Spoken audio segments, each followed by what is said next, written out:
ও hello, আসসালামু আলাইকুম রহমতুল্লাহ। আশা করি সবাই আছেন ভালো। আজকে দুইটা অঙ্ক করাবো, একটা হইতেছে বইয়ের নিয়ম অনুযায়ী আর একটা করবো আমার নিয়ম অনুযায়ী। তো প্রথমে আসি বইয়ের নিয়ম অনুযায়ী, খুবই লঘু মানে লসাগু এবং গসাগুর অঙ্ক, খুবই সহজ।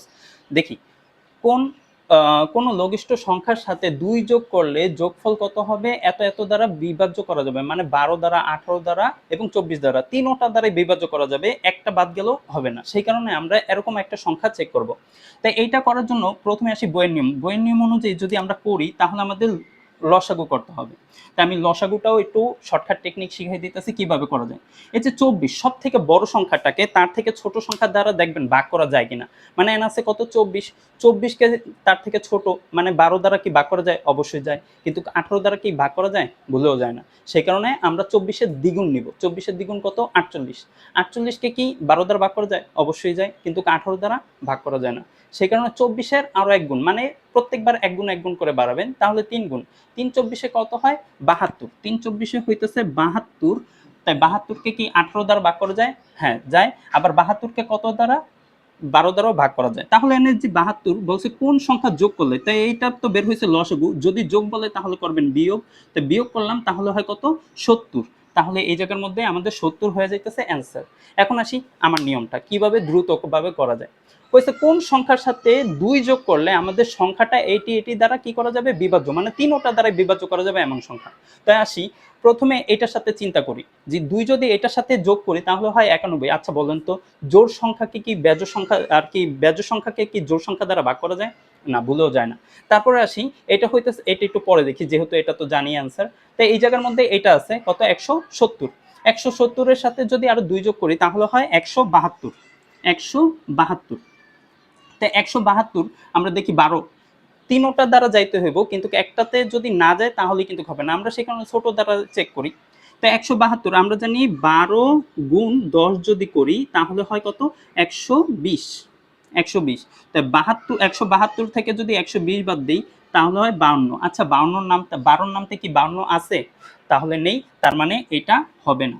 তারপর ১৪৩। আচ্ছা ১৪৩-এর সাথে যদি ২ যোগ করি তাহলে কত হয়, ৪৫। আচ্ছা ৪৫-এর নামতে কি ১২ নামটা যাবে, ভুলেও যাবে না। সেই কারণে এটাও হবে না। তার মানে উত্তর আমাদের কোনটা হইতাছে, এই যে এটাই হইতাছে। ২ যদি যোগ করি তাহলেই কিন্তু হয়ে যায়। তো অপশন টেস্ট করলেও দ্রুতভাবে হয়ে যায়। এখন আসি পরেরটা।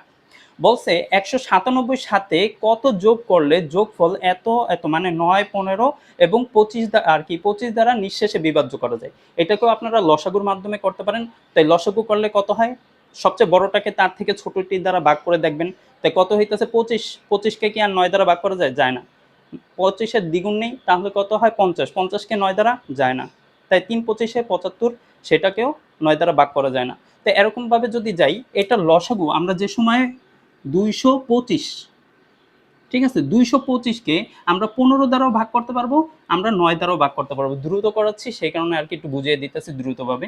তাই এটা দ্বারা ভাগ করা যায়। এখন আসি এই যে ২২৫-এর থেকে যদি আমরা ১৯৭ বিয়োগ করি তাহলেই আমাদের কত হইতেছে, ৮ হাত থাকে ১, মানে ২৮। তো এই জায়গায় ২৮ আছে, অবশ্যই আছে।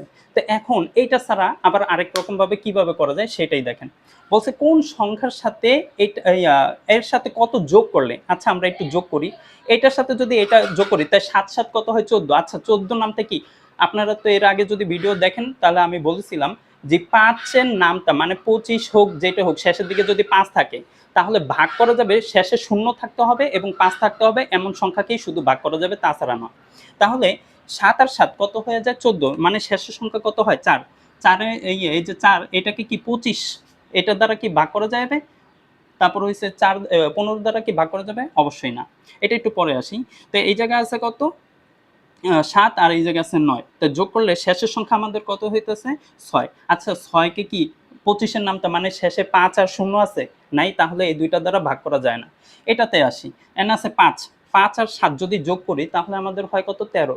১৩ মানে ৩। ৩ এর নামটা কি ৫ যাবে, ১৫ যাবে? ভুলেও না। তো এখন আসি এটাতে। এই জায়গার মধ্যে কত আছে, ৭, আর এখানে আছে ৮। ২ টাকে যদি যোগ করি তাহলে শেষের সংখ্যা থাকতেছে ৫। তার মানে এই ক্ষেত্রেও আপনারা এটা উত্তর পাচ্ছেন। তাই আশা করি বুঝতে পারছেন। ভালো থাকবেন, সুস্থ থাকবেন। আসসালামু আলাইকুম।